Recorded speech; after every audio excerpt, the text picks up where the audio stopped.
All right, everybody, today we're talking about best neighborhoods in Burlington, Vermont, and which one actually fits you. So picture Burlington for a second. One part of the city feels artsy, creative, and full of people building things. Another gives you larger yards, quieter streets, and neighborhoods where life feels more centered around your home. There's a part of Burlington filled with history and character where every block has a slightly different personality. You have downtown energy with restaurants, music, festivals, and waterfront views. Then there are the hills with classic homes, university influence, and some of the most established properties in the city. Same city, 5 very different lifestyles. That's where people can lose some clarity. I see buyers spend a lot of time thinking that they're choosing a house when really they're choosing the life and the home and the surroundings that come with it. 2 homes can sit in the same price range. Both might have some natural light, original woodwork, enough bedrooms, a nice kitchen, and all the things you think you want. And then 6 months later, one person feels like they absolutely nailed the move, while other ones kind of quietly are in their minds thinking, I wish I would have known before. So today I want to walk you through Burlington and what makes each area different. Not through generic pros and cons, not by ranking neighborhoods. I want to help you understand how each area actually feels once you are living there, because that's often where the real insight comes in. And if you're exploring Burlington, relocating, or trying to narrow down where you fit, this channel is where I share these things that people usually wish someone else had told them before moving here. So what is the biggest mistake that people make? Most people begin with the house itself. You may already have your list. Maybe you love a classic craftsman, maybe you want open spaces, natural light, room for your dog, a little garden,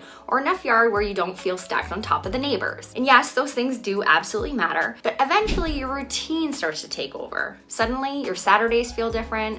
Where do you grab coffee? How much time are you spending in the car? Are you fighting for street parking or pulling into your own driveway? Do you love being around people, or does an ideal day feel quieter? Even yard size changes things more than people realize. In Burlington, you may look at one home sitting on 0.06 acres and another approaching a half acre.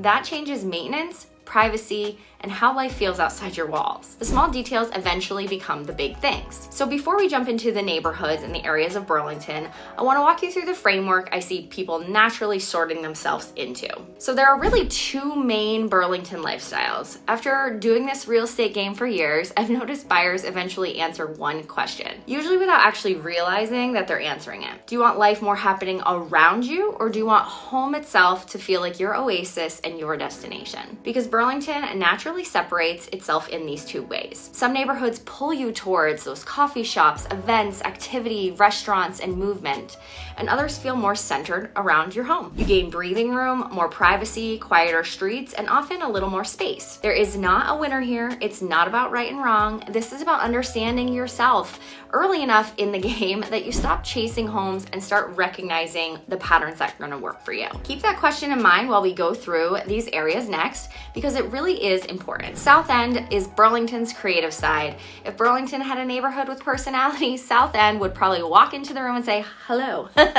This is one of the most talked about parts of Burlington. It's artsy, cool, a little hip, and full of people creating things, opening businesses, and constantly shaking things up. You feel it immediately. Restaurants, breweries, coffee shops, local makers, creators, small businesses. The bike path and Lake Champlain sit right across alongside all of it. And one thing I think people miss is that the South End has small micro communities within it. Five Sisters neighborhood is a great example. It almost feels like the neighborhood inside the neighborhood. For some people, this area clicks instantly. They love the energy, they love seeing people out, walking around, they like bumping into familiar faces. The trade-off usually becomes space. Homes do sit closer together. Inventory tends to stay very competitive. And if this area catches your attention, I have an entire video breaking down South End, because there is, of course, a lot more to go through. New North End, more space, slower pace. There's actually a reason it is called the New North End. Back in the early 50s and the 60s, Burlington started expanding as people wanted more room and neighborhoods pushed farther north. You can really feel that history today. This area almost functions like a bedroom community. Your day-to-day tends to revolve more around your home. Lots can get much larger, sometimes even approaching that half an acre. The streets quiet down, things spread out. Families especially seem drawn here because you gain room without completely leaving the Burlington Burlington joy behind. You're still getting beaches, trails, parks, and great access to Lake Champlain, but daily life changes. So you're getting in your car more often, coffee usually isn't just around the corner, so the pace of daily life and even weekends feel different. And for many people, that's exactly why they love it. I also have a full New North End breakdown because there is, of course, more to go over. Old North End, which is really character and history. The Old North End feels layered. There's history built into the streets. There's personality, there's stories, and there's a feeling here that can be hard to explain unless you're really just immersed in it. Because no two sections really do feel identical. One block can have a completely different energy than the next. You are really close to downtown Burlington and highly connected to the city, but there's a lot of variation. Some buyers love that. They love neighborhoods that feel established and lived in. Others realize they might want something a little more predictable. Not because either choice is better, because people simply connect with different types of environment. The Old North End is one of the most important neighborhoods to understand before deciding where you think you might belong. Downtown Waterfront, experiencing firsthand what it feels like to live immersed. It gives you the most walkable lifestyle in the city. Restaurants are right here, shopping, live music, festivals, shows at the Flynn, waterfront access. You can generally build your lifestyle around leaving your car at home parked under the garage. Housing changes quite a bit here too. This area becomes more condo and apartment heavy. Single family homes would be easily into the $1 million+ range, which means downtown tends to attract a very specific buyer. You're often prioritizing experience and location over square footage. Shared space is really normal here, and for the right person, that feels completely worth it. Next, we have the Hill and University sections. Classic Burlington, this section feels different too. You sit near UVM, University of Vermont, the Champlain College, the UVM Medical Center, Centennial Field, and you can even get quick interstate access. Housing varies depending on where you are. Some areas lean towards multifamily properties and townhomes. Move farther into the hills and you suddenly start seeing larger homes, historic brick architecture, columns, and a stately feel, and even occasional lake views. This area often attracts buyers who care about location long-term and classic Burlington character. So with all this being said, how do you figure this out? And I can help. This is where I see people get overwhelmed. Because you might be thinking, well, I want charm, Julie. I want some yard. I want coffee nearby. I want natural light.